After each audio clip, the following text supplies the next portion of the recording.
Hey guys, welcome back to Excelsior Me. இன்னைக்கு இந்த வீடியோல நம்ம லாக்டவுன் பீரியட்ல எப்படி வீட்லயே பானிபூரி செஞ்சு சாப்பிடலாம் தான் பார்க்க போறோம். வாங்க வீடியோக்குள்ள போகலாம்.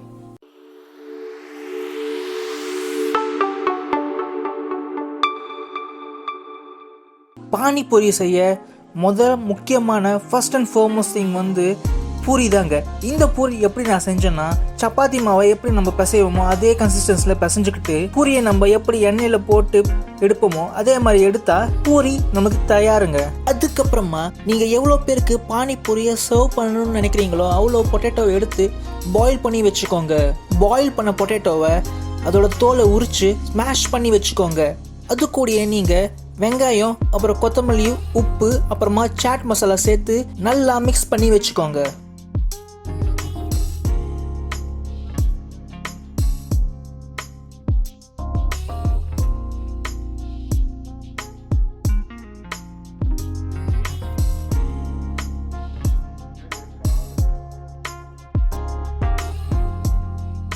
ஸோ இப்போ நமக்கு பூரியும் பொட்டேட்டோ மேஷும் கிடச்சிருச்சு. இதுக்கு நெக்ஸ்ட் ஸ்டெப் நம்ம பானி ரெடி பண்ணுறது தான். ஸோ பானி ரெடி பண்ணுறது ரொம்ப சிம்பிளுங்க. கொஞ்சம் புதினா, கொஞ்சம் கொத்தமல்லி தழை, கொஞ்சம் மிளகா, அது கூடயே நம்ம இஞ்சி ஆட் பண்ணி நல்லா பேஸ்ட்டாக அரைச்சிக்கோங்க.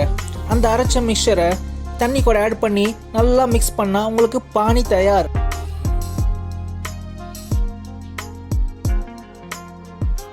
பானிபூரியில் இருக்கிற அந்த பானி பூரியும் இப்போ தயார்.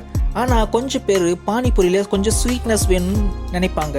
ஸோ அவங்களுக்காகவே கொஞ்சமாக புளி எடுத்து அது கூட கொஞ்சம் வெல்லம் போட்டு அது கூட கொஞ்சம் டேட்ஸ் போட்டு அரைச்சிக்கோங்க. அதுதான் நமக்கு ஸ்வீட் ஃப்ளேவர் தர டேமரின் சட்னி. ஸோ ஃபைனலாக இப்போ நம்ம டேஸ்ட் பண்ணி பார்க்கலாம்.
ஓகே गाइस, நான் இன்னொரு புது வீடியோல உங்களை பார்க்கறேன். அது வரைக்கும் பை ஃப்ரம் எக்ஸல்சியர் மீ.